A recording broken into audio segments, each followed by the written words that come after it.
Hey everyone, and welcome to my third of 3 videos on the Nikon D3100.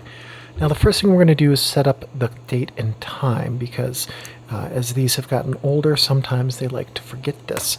If your camera does not remember the date and time between battery changes, then what that tells you is that the little button cell battery on the circuit board has died. There's no fixing that, and that you're just going to have to deal with this every time you turn on your camera. So we're going to go set date and time, time zone. Use the cross pad here to navigate, by the way. Select the time zone that you're in. Date and time. It is 2023. We're just gonna go ahead and call it 1400 hours, and that's close. Then we're gonna hit OK to OK. Date format, whichever your preference is. There we go. That works well. Daylight savings time off or on. We are currently in daylight savings time. Okay. And then we'll menu out of this now that we have that set. All right. So first thing up, menu navigation. Push the menu button and then we can get into our menus. I'm going to use the cross pad here up and down to scroll through the tabs. Playback, shooting, setup, retouch, recent settings, and then back up to playback. So use the up and down to scroll through these. Left gets us from the tab setting into this first layer, and then up and down goes through all of these different options. And that's the same for all of these.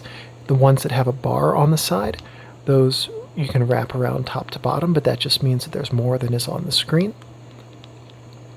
There we go. So we're going to start here in playback and delete. Selected, select the date or everything. And this is, do you want to delete the images you select from your grid screen that we saw during playback, like this? And I'm going to push the set button here. This one, the minus button, that is. And I'm going to delete those 3 and hit delete. Hit delete. Nope. Nope. Hit OK. Hit OK, that's it. And now hit delete. And it allows us to pick a handful that we want to delete and do so. We can select everything from a certain date, which would be, well, the dates that were set up, or everything on the camera. There we go. Memory card has been deleted. Playback folder allows us to pick which folder we're going to play back from, whether we're going to play back from just the current folder or all of them. Display mode is our display mode, whether it's going to be detailed photo info, which we can select different information to select. And here, this is during playback. Do we want it to display the highlights, the histogram, or the date, or some combination of those 3? Or do we want it to do transition effects? Do we want to have it transition during playback? Yeah, we're just going to go with none. Image review, off or on. Now, if you remember from the guide video, the guide settings that we looked at in the second video, we could choose how many seconds the image review would be on for. If we have it to off, that number will actually be 0. But if we set it to on, now whatever we picked with guide, that will now be active. Rotate tall, on or off, and this is whether or not you want your images to rotate on the LCD screen during playback. Matter of personal preference, really. Slideshow, this will allow us to access and play a slideshow. And print setting, this allows us to adjust the print settings so that we can print straight from the camera. For the print settings, by the way, I believe you have to be connected to a printer in order to access those settings. Or at minimum, you need to have some photos on the SD card, which we don't anymore because we deleted them. Okay, shooting menu. This is where we're going to get into a lot of our settings that we're going to use to control how your camera is going to function. So reset shooting options. We are actually going to do this so we can go back to factory default and then adjust them from there. Set picture controls. And these are different saturation, sharpness, color levels that you can use. Standard, neutral, vivid. These believe, only affect your JPEGs, so if you're shooting in RAW, it's not really a big deal. But one thing to note is that once you apply one of these, there's no taking them off. So I definitely recommend sticking with standard or neutral for this, and then any adjustments you want to make, doing that in post. Image quality, JPEG basic, normal, or fine. This is how much compression you want on your JPEGs, not the actual image size. So basic is going to be high compression, fine is going to be low compression. You can also shoot RAW or RAW plus JPEG. As I mentioned in the second video, if you're using Windows 10 or later, you don't need to shoot RAW plus JPEG because the RAW files will thumbnail in your folder view. Image size, if we're in RAW, we can't adjust this. So let's go back to JPEG fine, and now we can adjust image size, large, medium, or small. This is the image resolution of the JPEGs. Once you go down in size, you cannot get it back. So if you, memory is cheap, right? This is not, 2010 memory was a bit more expensive. A 64 gigabyte SD card was like $200. Now they're like $7. So if you pop a 64 gigabyte SD card in here, you're gonna get about 3,600 RAW files. So you don't need to fight for space like was a big deal back when a 2 gigabyte RAW file was, or CF card rather, was still a few bucks. So we're going to go back here to image quality and set this back to RAW. Okay. White balance, these are your options. Auto, the camera will look at the scenes and say, I think this works for white balance. Incandescent works if you're under incandescent lighting.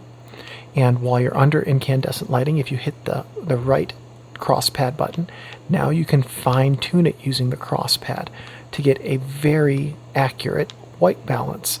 So if you have this would be a baseline like an orange light, but if your incandescent lights are super orange, like an Edison bulb with a very thick tungsten element, you might need to go down here a few more steps into the blue to counter that strong orange cast. Fluorescent, this will add some magenta to counter the green light of your fluorescent lights. And exactly the same thing. You can come in here, you can pick a different type of fluorescent light. There are 6 different options for the type of fluorescent lighting that you're using. And from each of those options, 7 options rather, including mercury vapor. I wouldn't have thought to look for that under fluorescent, but okay. You can. I would have thought for mercury vapor to look for that under incandescent, but I know that's not right either. Anyway, from each of these, you can then fine-tune even further the color correction to account for your specific fluorescent bulbs. Direct sunlight, again, you can fine-tune, but direct sunlight is for taking photos that are in direct sunlight and where you have a full spectrum amount of light. Flash is for using a flash. Flash light comes from a xenon bulb, and that's very blue. So this will add some magenta, or not magenta, yellow rather, to your images. Cloudy counteracts the slightly blue tone added by clouds when you're outside. Shade is a little bit more blue than cloudy light, and so that's going to add a little bit more yellow, but not as much as with the flash. And then preset is where you can set up a specific function for your tabletop studio. And with this, you can take a measurement of your tabletop studio, take a photo of a white or gray backdrop, like that, in your tabletop studio, unable to measure, of course, because as we have recently learned, the shutter is jacked up on this camera. But what you would do is you'd have your tabletop studio set up. And with this, let's say you're using a white backdrop. You just have your camera set up, you have your steady state lights on, you take a photo of that white backdrop, and then you will then have saved that white balance data for your camera to use so that all of your images in that tabletop studio have the exact same white balance settings and you don't accidentally get white balance shifting, which you then have to go back and correct in post. Also, this way, if you want to make fine tweaks to anything in post, you can do that very easily because everything will have the exact same white balance setting. ISO sensitivity setting. You can adjust your ISO here from 100 up to high 2, which is 12800, or you can set it to auto. Although because we're in RAW, yeah, I'm guessing that's because we're in RAW. I cannot select auto. Auto ISO, this is it. That's why there's another separate feature for it. You can now turn on auto. No, we can't. I don't know why. Okay, so this allows me, if I were shooting JPEG, I'm going to stick with not being able to select auto and raw. If I were shooting JPEG, I had auto ISO turned on, I could then set a maximum sensitivity, which in this case I would recommend not going above 400, because above 400 you're going to have a lot of noise, and also a minimum shutter speed, which will prevent you from having ultra long exposures so that you don't have camera shake in your images. Just going to leave that at 100. Next up here is active dynamic lighting, and it's on or off.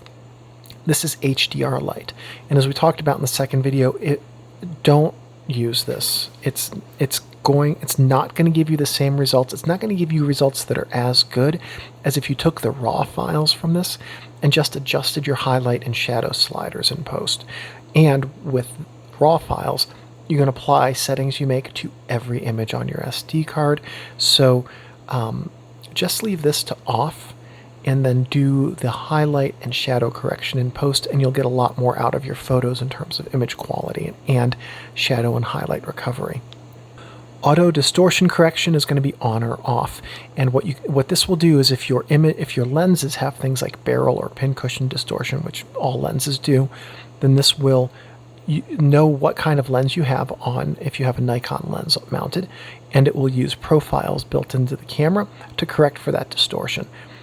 Matter of personal preference, I always leave this off because I want the lens to perform the way it does, and I don't want the camera making distorting my image any to correct for the lens's performance. But again, personal preference. If you want to turn that on, there's no reason to have it off. Color space is sRGB or Adobe. Unless you are super into the Adobe ecosystem and you know who you are, then just leave it in standard. Keeping this in standard will make your images more compatible across a wider range of systems and softwares. Noise reduction is on or off. I'm going to leave that to off. This is, today, this is a 13-year-old bit of software running in here. And the noise reduction you can get on even a free image editor is going to be way better than what's built into this camera. So if you want to get noise reduction, just do that in post. Autofocus area mode. This allows you to select your autofocus area, viewfinder, or live view and movie. So viewfinder gives you a slightly wider autofocus area, or I'm sorry, we're going to adjust the autofocus that's used in your viewfinder. Single point autofocus is going to link your autofocus point to your it's going to have a single autofocus point that's active. I believe it is, let's get back to, here we go. So this is single autofocus point active. You can see here it's only going to use this autofocus point that we're selecting.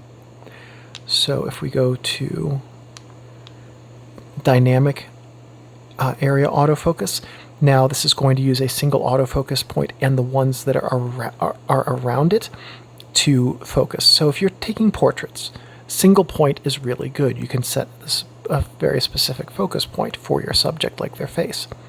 Dynamic is really good for having focus on a specific subject in an action setting. So let's say your kid's out playing soccer. You can get a focus on them, and then they'll stay in that focus point. And then the camera will use the autofocus points around that focus point to facilitate tracking your kid as they move across the field. Auto area, the camera will automatically select areas within the scene to use autofocus. This is an okay general shooting mode. And then 3D tracking uses all 11 points, and not only does it track your kid as they're playing soccer going left and right, but as they run toward and away from the camera as well. So matter of personal preference how you want your autofocus to function and what kind of setting you're in for how you select your autofocus functionality. Autofocus assist is on or off. If you remember from the first video, there was a light on the front of the camera. This allows you to enable it or disable it. If you're in a setting where an autofocus light could be distracting, it's a good idea to turn that to off. Metering modes, we talked about these at the very beginning of the first video. You can select between matrix, center weighted, and spot, and this is going to be depending on how you want to shoot.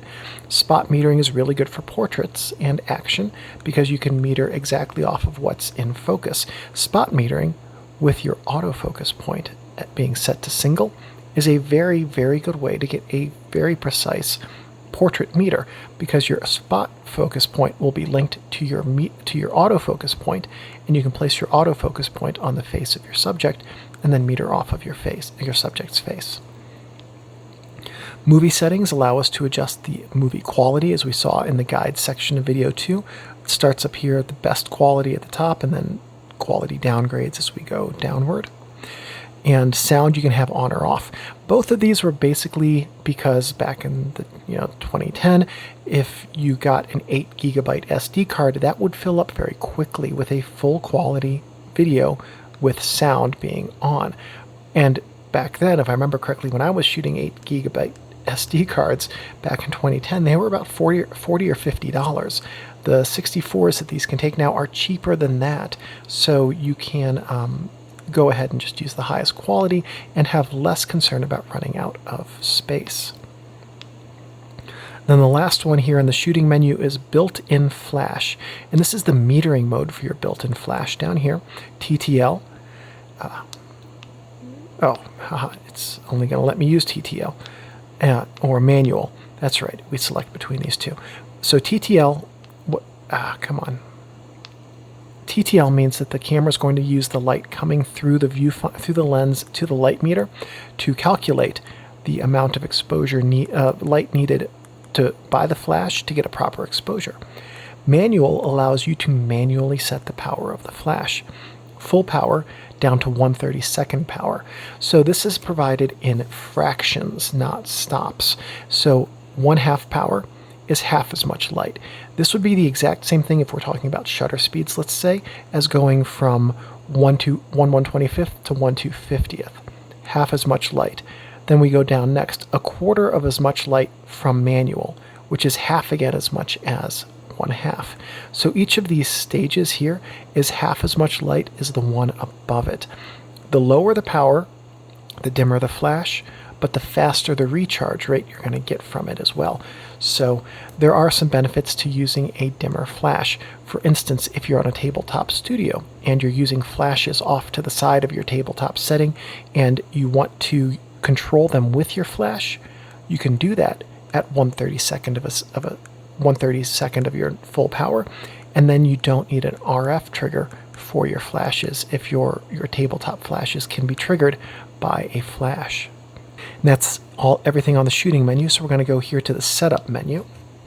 First thing we're going to do is reset the setup options so that we can start from factory default and see what everything is. Format memory card. We can do that here. If you have photos you want to keep, you don't want to do this because this will erase all of them. But I don't have any photos on here, so we're going to format the memory card. LCD brightness allows us to adjust the LCD brightness to +3 or -3.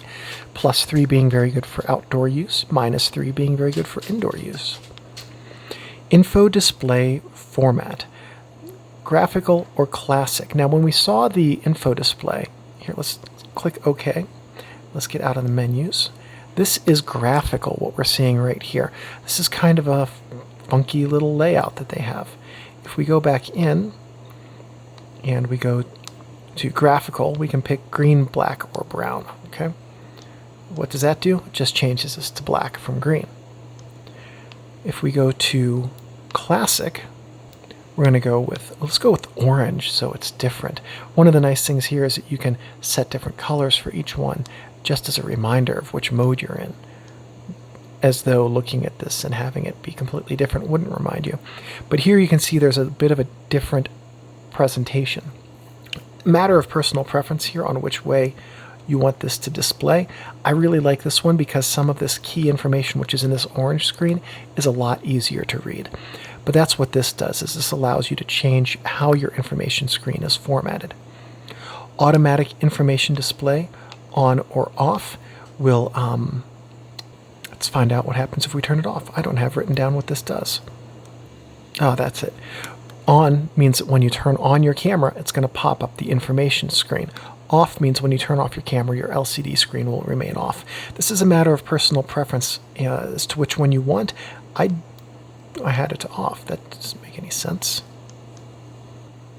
I have no idea what the difference is between these two. I honestly don't. Auto info display on or off. I can't see anything that is doing differently. Okay, anyway, clean image sensor allows you to clean now, which right now it's doing an ultrasonic cleaning. Great. Or you can clean at startup and turn off, just startup, just shut down, at both, or never. It's always a good idea to have this be at shut off and start up and shut off, because the more that you can get your sensor to kind of do its ultrasonic shake and clearing off any dust, the better your life's going to be. Mirror lockup shooting is going to lock up the mirror. So when the shutter button is pressed, the mirror is going to open. The shutter button's pressed a second time, it's going to take a photo. So that's how mirror lockup works. You can access mirror lockup. The first shutter button triggers the mirror to go up. The second shutter button press activates the shutter. Video mode, NTSC or PAL, exactly the same settings we saw in video 2. HDMI. Output resolution is going to be auto or different resolutions that you want to use. This is going to be based on the recipient, whether it's what kind of TV resolution it has. Back in 2010, there were still 720 TVs being sold. Device control is on or off, and this is whether or not your device is going to have control over your HDMI. Honestly, I've never connected a DSLR via HDMI to a TV, so a lot of how that works is outside of my knowledge. Flicker reduction is 50 or 60 hertz, and this is going to be to do with your LCD screen and possibly your HDMI control, but I think really it has to do with your LCD screen. Time zone and date, we can get in here like we saw at the very beginning of this video to adjust time and date. Language, we can select from a bunch of different languages as to which one we want to use for the menu and other displays in this camera. Image comment, we can done if we're not going to do anything. We can input an image comment, which allows us to type in quite painstakingly with this cross pad here a comment about an image. Hit the plus sign when we're done, and then we can attach it to specific images. So let's say we had like a comment we wanted to add, like keep or edit first. We could attach that to images, just as a good way to remind us of what we were thinking when we took photos. Auto image rotation, it has to do with whether or not the images automatically rotate, and I believe with this one, this should just be during playback. I don't know why it's not under the playback menu, but this should just affect whether images automatically rotate when you play them back on the camera. Dust off reference photo allows you to take a reference photo to find and remove dust on the sensor. I'm not going to do that because my shutter is messed up. Auto off times, we're going to go with custom. This is, we saw it in the guide section of video 2, but playback menus, playback and menus, we're going to turn this back to 10 minutes because it's been frustrating how quickly that turns off. Image review, if image review is on, this is how long it will display for after we take a photo. Live view, how long will live view stay on after we activate it. And then auto meter off, this is how long your light meter will stay on after you activate your light meter. All of these are just going to be functions of battery preservation. So auto meter, I usually like around 10 seconds, matter of personal preference, but live view, image review, and playback menu time are going to control how long the LCD stays on for. I don't know why this keeps going off. I literally just set this. Self-timer delay, how long is your self-timer? 10 seconds or 2 seconds? Beep, on or off, how annoying do you want your camera to be? Very annoying or not annoying? Rangefinder, on or off. This will tell you the distance to your subject using distance data from your lens. Matter of personal preference whether you want that or not. File numbering, file numbering sequence, on, off, or reset. So believe that on means that it continues 0001 through 9999. Off, I believe that it will reset each time you get into a new folder. So if it is easier to prevent accidental image rewriting when you copy your images to your computer by having the most number of images you possibly can.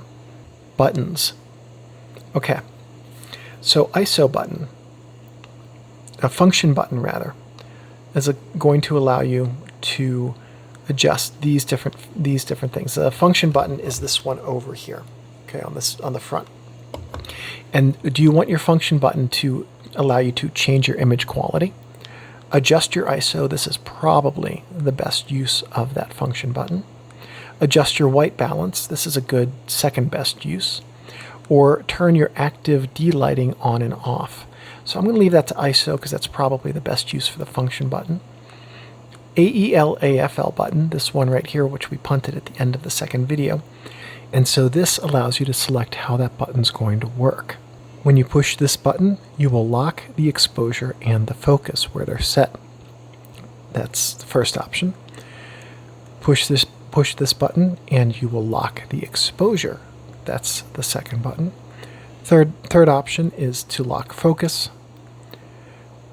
These three, by the way, are toggle. This fourth option is AE lock, but you have to hold the button down. And then the fourth button here makes it function the way that the autofocus on button does, which is activates or the autofocus without having to press the shutter button. So these are your options. Basically, it's just going to be a matter of personal preference and how you think you're going to use it. If you're used to having the AF on button, then the fifth option is your best bet. If you want to use this to lock your focus and your exposure, then the first option. This would be good for portrait shooters, still lives, tabletop photography, if you're going to be doing things like that aren't moving. If you use auto exposure lock only, this is good for things that are inconsistent light but are moving, like kids on a sunny playground or out on a soccer field or something like that. Autofocus lock is good for things that are stationary but where the light may or may not be changing, because the exposure will continue to change, the exposure settings will continue to change even though the focus is locked. And then auto exposure lock is the same as the second option, but holding it, as we said. So just a total matter of how you like to use this button. I tend to like it for auto exposure lock only, just a matter of personal preference. And then AE lock on or off has to do, if I remember correctly, and I don't have this in my notes unfortunately, with half depressing the shutter button, whether that locks your exposure or not. And again, matter of personal preference with that one. This next is slot empty release lock, lock or enable. If you do not have a memory card in the camera, do you want the shutter not to work or to work? So if you set this to lock, that's a good way to remind yourself that you don't have a memory card. Just push the shutter button. If nothing happens, then you don't have a memory card. Better go grab one before you take this out for the day. Or you can have it enabled. Matter of personal preference, what you want. There's just how you like to have your camera operate here. Date imprint on, off, date and time, or date counter. So off means you will not have a date imprint on your images, which is fine because the EXIF data for your images will have that information. Date prints only the date in your images. Date and time prints the date and the time on your images. And date counter is a counter setting that will let you imprint the date information. Honestly, date and time settings are not ones that I use simply because it's in your EXIF data. There's no real benefit to having it on your images. Storage folder allows you to use the existing folders or create a new one. So let's say that you're going to do a photo shoot with this and you want to break up the folders by, let's say you're doing a wedding shoot, by when the bride's getting ready. by the wedding, by the reception. You could create new folders with those different names, and then your images will start saving into those folders so that you can quickly segregate your images by the time, by the portion of the wedding, so that you can prioritize very easily where you want to edit. GPS, if you have that additional add-on, which I don't, this allows you to connect it. Firmware versions, right here. This, you can see the different firmware versions. I don't have written down on my outline for some reason what the final versions are, but these are A and B are for the camera and L is for the lens. So there should be a link in the video description for the firmware. Now we're back to the top, so we'll go down here to Retouch menu. If you had any photos on the camera, this would give you different retouch options, which you can do in the camera. It's not even going to let me scroll through them because I don't have any photos on here. Let's see what I can do about that. Retouch options. Now we can see all of these different retouch options that we have. Quite honestly, there's nothing in here you couldn't do more quickly and more effectively from your computer in post. So realistically, I wouldn't spend any time in this menu at all, because all of these things are using 10-year-old, 13-year-old algorithms at this point and controls, and they're just not going to be as advanced as even a free photo editing software. This next one here is recent settings, and this will automatically store your settings that you've gone into recently in descending order. So you can see here firmware version we just looked at right here. Date imprint, what we looked at before that. So if you have a setting that you go to frequently, it's going to be near the top of this, and you can find it more easily than hunting through the menus to get to it. And that's it. That's all of the menu items with the Nikon D3100. And with that, it is also everything that we have to cover about this camera. A really attractive, great-looking camera from 2010 through 2012, and still one that, especially for stills, can really hold up today as a camera.